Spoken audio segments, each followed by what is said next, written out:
체험 삶의 사연입니다. 구독과 좋아요 눌러주세요. 안녕하세요, 여러분. 체험 삶의 사연입니다. 오늘도 진솔한 사연 하나를 가지고 왔는데요. 이번엔 정말 어린 친구의 이야기예요. 겨우 16살 중학생인 친구가 보내온 사연인데, 처음엔 단순한 호기심으로 시작된 일이 어떻게 돌이킬 수 없는 상황으로 번져갔는지 그 생생한 경험담을 들려드리려고 합니다. 혹시 여러분도 어렸을 때 친구 집에서 놀다가 뭔가 이상한 물건을 발견해 본 적 있으신가요? 오늘 이야기의 주인공도 그랬습니다. 하지만 그 호기심이 정말 돌이킬 수 없는 결과를 가져왔다고 하는데요. 지금부터 들려드릴 이야기를 들으시면서 혹시 비슷한 경험이 있으시거나 지금도 이상한 일을 겪고 계신 분들은 너무 혼자 끙끙 앓지 마시고 주변에 도움을 요청하시기 바랍니다. 그럼 시작해 보겠습니다. 안녕하세요.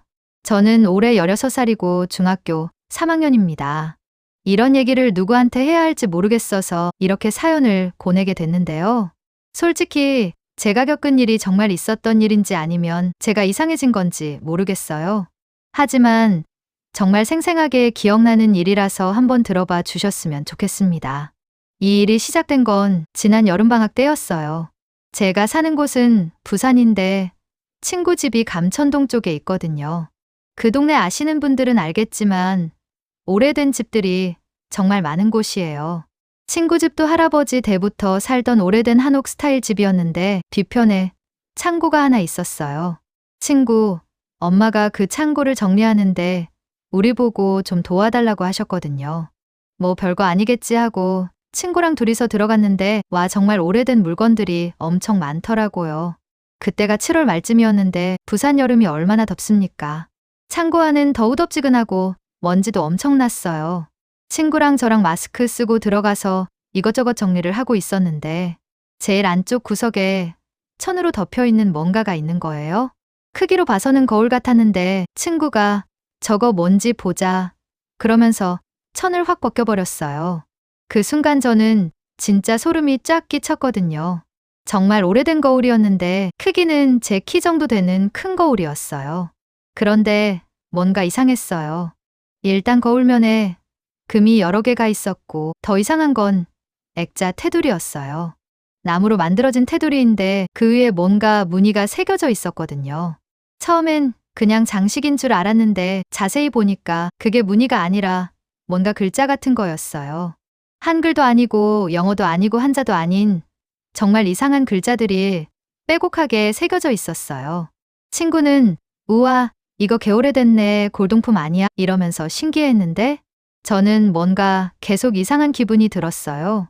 그 거울을 보고 있으면 뭔가 불편한 느낌, 마치 누군가가 저를 지켜보고 있는 것 같은 그런 느낌이었거든요.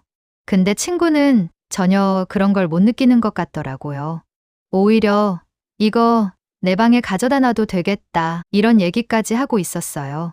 그런데 제가 그 테두리의 이상한 글자들을 손으로 만져보는 순간 진짜 등골이 싸늘해지는 거예요. 마치 누군가가 제 등에 찬 손을 대는 것 같은 느낌이었어요. 손을 확 떼고 뒤를 돌아봤는데 당연히 아무도 없었죠. 친구는 다른 데서 짐 정리하고 있었고요. 그래서 그냥 제가 예민한가 보다 하고 넘어갔어요. 그때는 그게 시작이 될 줄 몰랐거든요. 그날 저녁에 집에 와서도 계속 그 거울 생각이 났어요. 특히 그 이상한 글자들이요. 마치 뭔가 의미가 있는 것 같은데 제가 읽을 수가 없으니까 계속 신경이 쓰이더라고요. 그래서 그날 밤에 인터넷으로 이것저것 찾아봤어요. 고대 문자, 주술 기호, 뭐 이런 식으로 검색해봤는데 정확히 일치하는 건 없었어요. 하지만 비슷한 형태의 글자들이 중동 지역의 고대 주술서나 부적에서 발견된다는 글을 몇 개 봤어요. 그때는 에이, 설마 하고 넘어갔지만요. 진짜 이상한 일이 시작된 건 그 다음날부터였어요.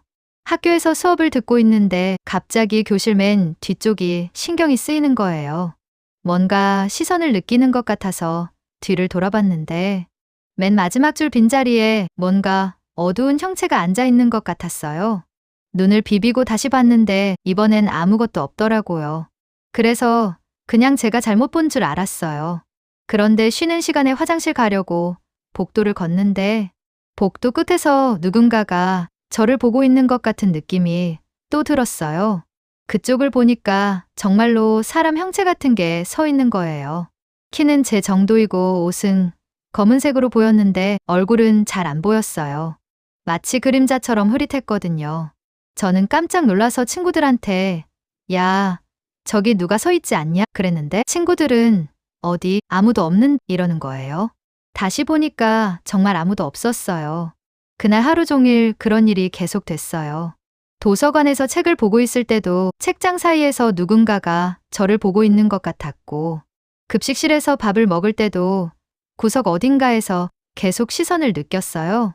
하지만 정확히 보려고 하면 항상 아무것도 없었죠. 친구들한테 말해봐도 너 요즘 스트레스 받나? 왜 그래? 이런 반응뿐이었어요. 집에 와서도 마찬가지였어요. 방에서 숙제를 하고 있는데 문득 뒤에서 누군가가 저를 보고 있는 것 같은 느낌이 드는 거예요. 휙 돌아봐도 아무도 없고요. 그런데 이상하게도 제 방구석 어딘가가 다른 곳보다 어둡게 보이는 거예요. 전등은 똑같이 켜져 있는데 유독 그 부분만 그림자가 짙은 것 같았어요. 그날 밤에 잠을 자려고 누웠는데 잠이 잘 안 왔어요. 계속 누군가가 저를 지켜보고 있는 것 같은 느낌 때문이었죠. 그래서 이불을 머리까지 덮고 자려고 했는데 갑자기 발자국 소리가 들리기 시작했어요. 탁탁탁 하는 소리가 제 방 안에서 나는 거예요. 너무 무서워서 이불 밖으로 나갈 수도 없었는데 그때 정말 섬뜩한 목소리가 들렸어요. 돌려줘. 정말 작은 목소리였는데 귀에 생생하게 들렸어요. 남자 목소리도 여자 목소리도 아닌 뭔가 이상한 목소리였어요. 그걸 돌려줘. 이번엔 좀 더 크게 들렸어요. 저는 너무 무서워서 이불 속에서 떨고만 있었어요. 그러다가 언제 잠들었는지 모르겠는데 다음날 아침에 일어나 보니까 아무 일도 없었던 것처럼 조용했어요. 처음엔 꿈인 줄 알았어요. 워낙 무서운 꿈이었으니까요. 근데 그날 학교에서도 똑같은 일이 반복됐어요. 어디를 가든 누군가가 저를 따라다니면서 지켜보고 있는 것 같았어요. 수업 시간에도 집중이 안 되고 친구들과 얘기할 때도 계속 주변을 둘러보게 되더라고요. 그래서 그날 저녁에 친구한테 전화를 했어요. 그 거울 얘기를 다시 해보려고요. 야, 그 거울 말인데 뭔가 이상하지 않았냐? 그랬더니 친구가 왜? 그냥 오래된 거울이잖아. 근데 왜 갑자기 이러는 거예요. 저는 제가 겪고 있는 일들을 설명해봤는데 친구는 야, 너 요즘 무서운 영화라도 많이 봤냐? 왜 그래? 이러면서 전혀 심각하게 받아들이지 않더라고요. 하지만 저는 확신했어요.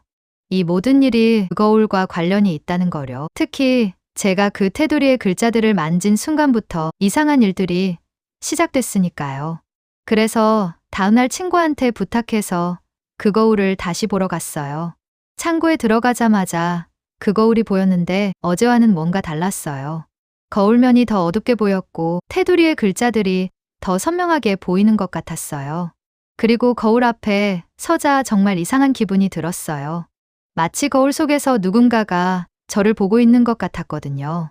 친구는 뭐가 이상한데 그냥 거울인데 이러면서 아무렇지 않게 거울을 만지고 있었어요.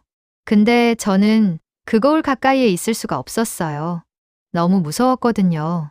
그래서 친구한테 이거 다른데 치워달라고 했어요. 하지만 친구는 왜? 별로 방해되는 것도 아닌데 이러면서 거절했어요. 그날 밤에도 똑같은 일이 일어났어요. 발자국 소리와 함께 그 이상한 목소리가 들렸어요. 이번엔 더 또렷하게 들렸어요. 돌려줘. 내 거울을 돌려줘. 목소리가 점점 가까워지는 것 같았어요. 마치 제 침대 옆에서 속삭이는 것 같았거든요. 저는 너무 무서워서 부모님 방으로 뛰어갔어요. 엄마, 우리 집에 이상한 소리 안 들려? 그랬는데 엄마는 무슨 소리, 아무 소리도 안 나는데? 이러시더라고요. 그때부터 저는 확신했어요. 이건 정말 제게만 일어나고 있는 일이라는 거요. 그리고 그 거울과 확실히 관련이 있다는 것도요. 그래서 다음날 다시 친구한테 가서 진짜 간절하게 부탁했어요. 그 거울을 창고에서 치워달라고요. 친구는 처음엔 귀찮아 했는데 제가 너무 간절하게 부탁하니까 결국 알았어. 근데 어디에 둘까? 이러더라고요. 저는 그냥 창고 제일 안쪽에 천으로 덮어서 치워두자고 했어요. 친구가 그렇게 해줬는데 거울을 옮기는 동안 제가 또 그 테두리를 만져봤어요. 그런데 이번엔 더 이상한 일이 일어났어요. 순간 주변이 조용해지면서 마치 시간이 멈춘 것 같았어요. 그리고 거울 속에서 뭔가가 움직이는 게 보였어요. 처음엔 제 모습인 줄 알았는데 자세히 보니까 아니었어요. 제 모습 뒤에 또 다른 형체가 있었어요. 검은 옷을 입은 사람 같은데 얼굴은 보이지 않았어요. 그 형체가 천천히 제 어깨에 손을 올리는 것 같았어요. 저는 깜짝 놀라서 거울에서 손을 떼고 뒤로 물러났어요. 친구는 왜 뭐 잘못됐어 이러고 있었는데 저는 너무 무서워서 대답도 못하고 그냥 집으로 뛰어왔어요. 그날 밤부터는 정말 심각해졌어요. 밤마다 그 목소리가 들렸는데 점점 더 또렷해지고 있었어요. 그리고 가끔씩 제 방구석에서 그 검은 형체가 서 있는 게 보이기 시작했어요. 처음엔 희미하게만 보였는데 날이 갈수록 더 선명해지더라고요. 가장 무서웠던 건 일주일 후에 일어났어요. 새벽 3시쯤에 깨어났는데 제 침대 옆에 그 형체가 서 있는 거예요. 이번엔 정말 선명하게 보였어요. 키는 제 정도이고 검은 옷을 입고 있었는데 얼굴은 여전히 잘 안 보였어요. 하지만 그 형체가 저를 바라보고 있다는 건 확실히 느낄 수 있었어요. 그때 그 형체가 입을 열더니 정말 또렷한 목소리로 말했어요. 내가 건드린 거야. 이제 돌려줘. 저는 너무 무서워서 소리를 지르려고 했는데 목소리가 나오지 않았어요. 그 형체가 천천히 제게 다가오는 것 같았어요. 그때 갑자기 핸드폰 알람이 울렸는데 그 소리와 함께 형체가 사라졌어요. 다음날 아침에 부모님한테 이 모든 걸 얘기했어요. 처음엔 공부 스트레스 때문에 그런 거 아니야? 이러셨는데 제가 너무 진지하게 얘기하니까 걱정하시더라고요. 특히 엄마가 혹시 어디서 이상한 거라도 만졌니? 이러고 물어보셔서 그 거울 얘기를 했어요. 그랬더니 엄마가 갑자기 심각한 표정이 되시면서 그런 오래된 물건은 함부로 만지면 안 된다고 했잖아 라고 하시더라고요. 그리고 할머니한테 전화를 하셨어요. 저희 할머니가 그런 쪽으로 좀 아시는 분이거든요. 할머니께서 오셔서 제 얘기를 들어보시더니 아이고, 이런 일이 생겼네 라고 하시면서 걱정스러운 표정을 지으셨어요. 그리고 그 거울을 다시 가져와야겠다고 하시는 거예요. 저는 할머니, 그러면 더 심해지는 거 아니에요? 했는데 할머니가 아니야, 이미 연결이 된 상태라서 완전히 정리를 해야 한다고 하시더라고요. 그래서 할머니와 함께 친구 집에 갔어요. 친구한테 사정을 설명하고 그 거울을 가져오겠다고 했는데 친구가 그런 걸 왜 믿어? 그냥 미신 아니야? 이러면서 별로 좋아하지 않더라고요. 하지만 할머니가 직접 얘기하시니까 결국 허락해 줬어요. 창고에서 그 거울을 다시 봤을 때 정말 놀랐어요. 거울면이 더 어두워져 있었고 테두리의 글자들이 전에보다 훨씬 선명해 보였거든요. 마치 글자들이 살아서 움직이는 것 같았어요. 할머니가 거울을 보시더니 아이고, 이건 좀 심각하네 라고 중얼거리셨어요. 거울을 우리 집으로 가져와서 할머니가 뭔가 의식 같은 걸 해주셨어요. 제가 정확히 뭘 하시는 건지는 모르겠는데 향을 피우시고 뭔가 주문 같은 걸 외우시더라고요. 그리고 제게 이제 그 거울에 사과를 해라고 하시는 거예요. 사과요? 그래, 내가 허락 없이 만졌으니까 사과를 하고 이제 원래 자리로 돌려보낸다고 해라. 할머니 말씀대로 그 거울에게 사과를 했어요. 제가 잘못했습니다. 허락 없이 만져서 죄송합니다.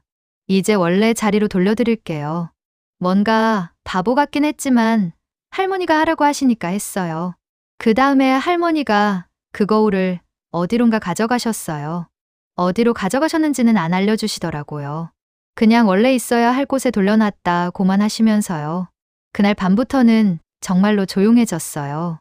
그 이상한 목소리도 들리지 않고 검은 형체도 보이지 않았어요. 학교에서도 더 이상 누군가가 따라다니는 느낌이 없었고요. 정말 모든 게 원래대로 돌아온 것 같았어요. 하지만 완전히 끝난 건 아니었어요. 가끔씩, 정말 가끔씩인데 어두운 곳에서 뭔가 움직이는 게 보일 때가 있어요. 복도 끝이나 계단 밑 같은 곳에서요. 그리고 혼자 있을 때 가끔 누군가가 제 이름을 부르는 소리가 들릴 때도 있어요. 하지만 예전처럼 무섭지는 않아요. 그냥 또 그러네 하고 무시하면 사라져요. 할머니께서 한번 그런 일을 겪으면 완전히 차단되는 건 아니야. 하지만 이제는 위험하지 않으니까 걱정하지 말라고 하셨어요. 그리고 앞으로는 모르는 물건을 함부로 만지지 말라고 당부하셨죠. 지금 생각해보면 정말 무모한 일이었던 것 같아요. 단순한 호기심으로 그런 위험한 물건을 만졌던 거니까요. 만약 할머니가 아니셨다면 어떻게 됐을지 모르겠어요. 지금도 가끔 그때 일을 생각하면 소름이 끼쳐요. 그래서 여러분께도 말씀드리고 싶어요. 오래된 물건이나 출처를 모르는 물건은 함부로 만지지 마세요. 특히 거울이나 인형 같은 건 더욱 조심하시고요. 호기심은 좋지만 때로는 돌이킬 수 없는 결과를 가져올 수도 있으니까요. 지금은 평범한 일상을 보내고 있지만 그때의 경험은 평생 잊을 수 없을 것 같아요. 정말로 이 세상에는 우리가 모르는 것들이 많다는 걸 깨달았거든요. 그리고 그런 것들을 함부로 건드려서는 안 된다는 것도요. 혹시 지금 저와 비슷한 일을 겪고 계신 분이 있다면 혼자 끙끙 앓지 마시고 주변에 도움을 요청하세요. 가족이든 친구든 믿을 만한 어른이든요. 그리고 가능하다면 그 분야에 아는 분을 찾아가 보세요. 저도 할머니 덕분에 해결할 수 있었거든요. 이제는 예전처럼 무서운 일은 없지만 그때의 교훈은 평생 기억하고 살 것 같아요. 함부로 모르는 것을 건드리지 말라는 교훈 말이에요. 여러분도 조심하시길 바라면서 제 이야기는 여기서 마치겠습니다. 들어주셔서 감사합니다. 여러분, 방금 들으신 이야기 어떠셨나요? 16살 어린 친구가 겪은 일치고는 정말 무서운 경험이었던 것 같습니다. 다행히 할머니의 도움으로 잘 해결됐지만 만약 그런 도움이 없었다면 어떻게 됐을지 정말 걱정스러울 뻔했네요. 이 이야기를 통해서 우리가 배울 수 있는 교훈이 있다면 역시 함부로 모르는 물건을 건드리지 말아야 한다는 것입니다. 특히 오래된 물건들은 더욱 조심해야 하고요. 단순한 호기심이 때로는 큰 문제로 이어질 수 있다는 걸 보여주는 사례인 것 같습니다. 그리고 만약 여러분도 이런 이상한 경험을 하게 된다면 혼자 끙끙 앓지 마시고 반드시 주변에 도움을 요청하시기 바랍니다. 가족이든 친구든 믿을 만한 어른이든 누군가에게는 꼭 말씀하세요. 그리고 가능하다면 그런 일을 해결해 줄 수 있는 분을 찾아가 보시고요. 오늘 이야기의 주인공도 할머니의 도움이 있었기에 이렇게 잘 해결될 수 있었던 것 같습니다. 정말 다행스러운 일이죠. 사실 이런 이야기를 들을 때마다 느끼는 건데 우리 주변에는 정말 많은 미스터리한 일들이 있는 것 같아요. 과학으로 설명할 수 없는 일들 말이에요. 그런 일들을 직접 겪게 되면 정말 무섭고 당황스러울 텐데 이 친구처럼 용기 있게 사연을 보내주셔서 다른 분들에게도 도움이 되는 이야기를 들려주신 것 같습니다. 특히 요즘 젊은 분들은 이런 일을 겪어도 누구에게 말하기 어려워하시는 경우가 많잖아요. 믿어주지 않을 거야, 이상한 사람으로 볼 거야, 이런 걱정 때문에 혼자 끙끙 앓는 경우가 많은데 오늘 이야기의 주인공처럼 용기를 내서 주변에 도움을 요청하는 게 정말 중요한 것 같습니다.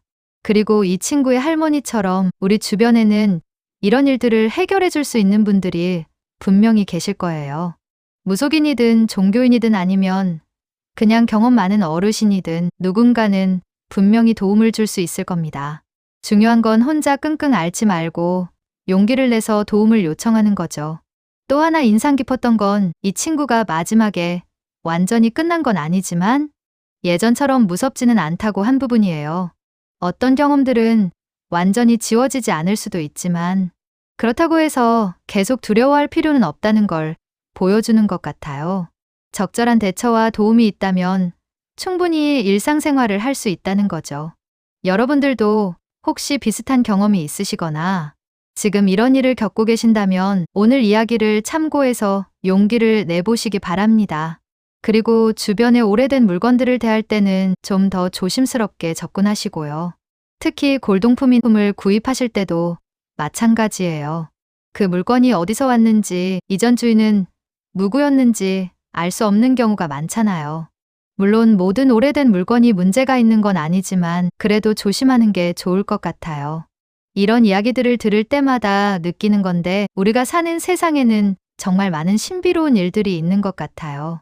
과학이 발달하고 모든 게 합리적으로 설명되는 시대라고 하지만 여전히 우리가 모르는 영역들이 많이 있다는 거죠. 그렇다고 해서 무조건 두려워할 필요는 없어요. 오늘 이야기처럼 적절한 대처법과 도움을 받을 수 있는 방법들이 있으니까요. 중요한 건 혼자 끙끙 앓지 말고 용기를 내서 주변에 도움을 요청하는 거예요. 그리고 이런 경험을 하게 되더라도 너무 자책하지 마세요. 오늘 이야기의 주인공도 단순한 호기심에서 시작된 일이었잖아요. 누구나 그럴 수 있는 일이에요. 중요한 건 문제가 생겼을 때 어떻게 대처하느냐는 거죠. 마지막으로 이런 사연을 용기 있게 보내주신 분께 정말 감사드립니다. 개인적으로는 무서웠을 경험이지만 이렇게 공유해 주셔서 다른 분들에게도 도움이 되는 이야기가 될 수 있었어요. 앞으로도 건강하고 평안한 일상을 보내시길 바라겠습니다. 여러분들도 혹시 이런 특별한 경험이나 신비로운 사연이 있으시다면 언제든지 저희에게 보내주세요. 함께 나누고 들어보는 것만으로도 서로에게 도움이 될 수 있을 거라고 생각합니다. 오늘은 16살 친구의 용기 있는 고백을 들어봤는데요. 여러분은 어떻게 들으셨나요? 혹시 비슷한 경험이 있으시거나 주변에 이런 일을 겪은 분이 계신다면 오늘 이야기를 참고해서 적절한 도움을 받으시길 바라겠습니다. 그럼 오늘 체험 삶의 사연은 여기서 마치겠습니다. 끝까지 들어주신 모든 분들께 감사드리고 다음에도 또 다른 진솔한 이야기로 찾아뵙겠습니다. 여러분 모두 평안한 하루 보내세요. 감사합니다. 다음 사연에서 다시 만나요. 구독과 좋아요 눌러주세요.